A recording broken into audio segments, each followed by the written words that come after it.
The Battle of Camaret was an amphibious landing at Camaret Bay on 18 June 1694 by the English and Dutch in an attempt to seize the French port of Brest and destroy part of the French fleet stationed there. As part of the 9 Years' War, it was successfully opposed by Bourbon. Context: at the start of 1694, Louis XIV decided to take the fight to the Mediterranean and Spain, aiming to support Marechal de Noailles in the capture of Barcelona and to force Spain to sign a peace treaty. Tourville sailed out of Brest on 24 April with 71 ships of the line, and Chateau Renault's squadron followed him on 7 May. Informed of this fact, the English and Dutch planned to take Brest, thinking that this would be easy in the absence of Tourville and his fleet, and to land a strong army of occupation there of 7,000 to 8,000 men. After Tourville's victory at Lagos in 1693, William III of England had sent an expedition to take reprisals against St. Malo and planned to mount other similar operations against other French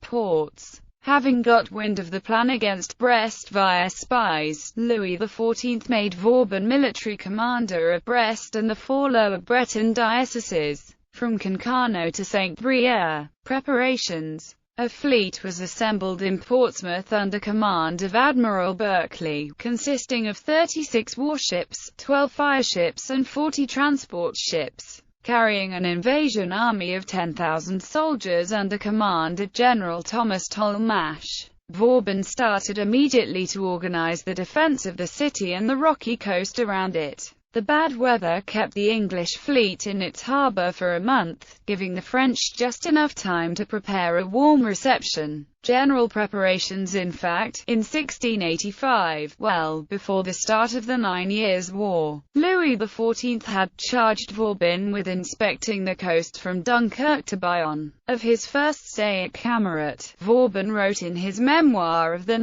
May 1685. Just after the war began and having inspected the sites already, he decided first to set up a defensive position at Berthoum and to build a tour de côte at Camaret, the unique example of its type. Vauban's first designs foresaw the building of a round tower, but once he arrived he decided to make it a polygonal tower. While work on the Tour de Camaret began in 1689 and, forewarned by their spies and realizing the importance of the works, the English wished to destroy the building. When in 1691 16 Anglo-Dutch vessels were sighted in Camaret Bay, 5 French frigates happened to be present and routed the enemy fleet. Due to the fallible means at their disposal for the defense of a space covering several hundred kilometers of coast, Vauban decided to set up forts in several places, maintained by militia forces but able to be quickly reinforced by regular troops stationed in the rear. Preparations for the attack at the start of 1694, having got wind of Tourville leaving Brest with 53 ships of the line, William III believed Brest would be easily taken and decided to launch his attack on it.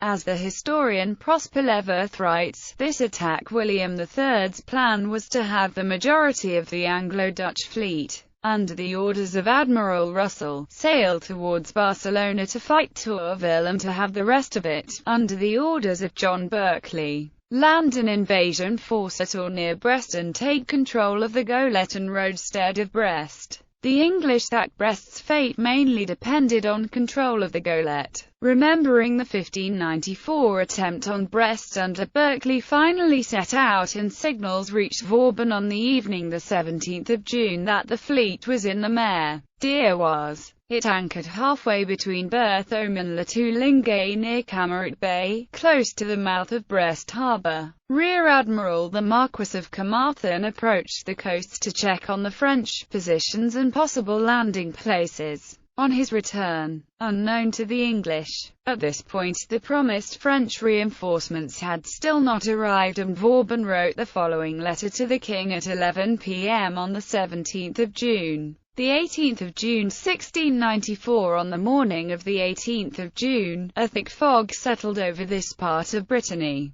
blinding both sides and leading the English to postpone the attack. This aided the French, for a cavalry corps commanded by Monsieur de Servan and part of the militia only arrived at Châteaulin at 9 o'clock. Thus, it was only at around 11 o'clock, when the fog lifted, that Carmarthen could advance with 8 ships to attack the Tour de Camaret and protect the 200 longboats loaded with soldiers heading for the beach at Tres Rouges. The Tour de Camaret, supported by the batteries at Laguane and Tremet, brought down such fire that 2 ships were set on fire and the others badly damaged. Despite this surprise, the English retaliated, with several shots reaching the tower. In this encounter, a cannonball shot off the top of the spire of the Chapelle Notre-Dame de Rocamadour. Meanwhile, Tolmache landed on the beach at Tres Rouges at the head of 1,300 men, including French Huguenots, and was met with heavy fire. Wavering for a moment, they were then charged by 100 men of independent companies and 1,200 Coast Guard militiamen. Macaulay wrote in his History of England, Tolmache was carried back towards the squadron by one of the few longboats still afloat.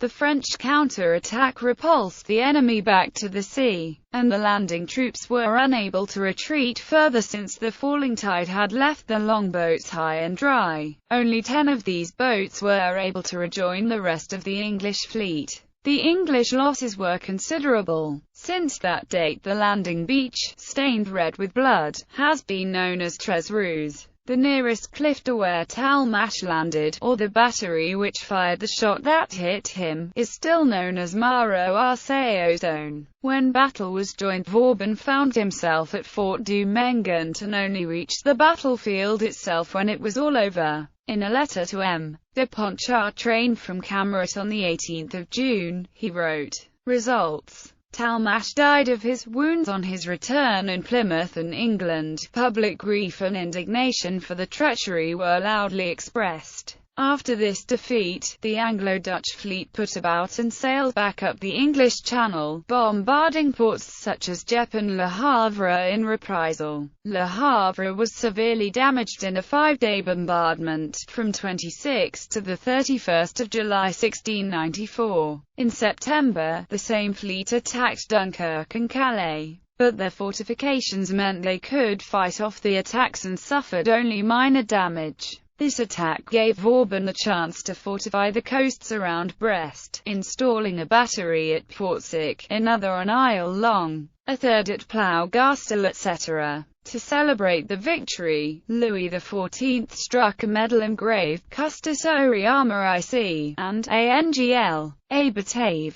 Ceasus a Fugacious 1694. By a decision of 23 December 1697, the states of Brittany exempted the inhabitants of Camaret fully from contributing to forages, tie and other taxes which arise in the other parishes of the province of Brittany. The Camaret Bay letter. Searching for a scapegoat after this bloody defeat, the English often accused Marlborough, disgraced around this time by William III for other reasons, of treason. He was accused of sending a letter to the deposed James II in May 1694 forewarning him of the attack on Brest. This is what came to be known as the Camaret Bay letter, and it ran as follows. The letter only exists in a French translation, and Winston Churchill claimed in his biography of Churchill that it was a forgery aimed at damaging Marlborough's reputation and that the Duke never betrayed William III. Even if it is practically certain that Marlborough sent a message across the Channel at the start of May describing the imminent attack on Brest, it is equally certain that the French already knew of the plans for the Brest expedition via other sources. David Chandler concluded, the whole episode is so obscure and inconclusive that it is still not possible to make a definite ruling. In sum, perhaps we should award Marlborough the benefit of the doubt. Commemorations. In the north transept of the parish church of St. Henri-Acute-Mi, partly obscured by the organ pipes, there is a large stained glass window showing the battle, designed by Jim Savalik.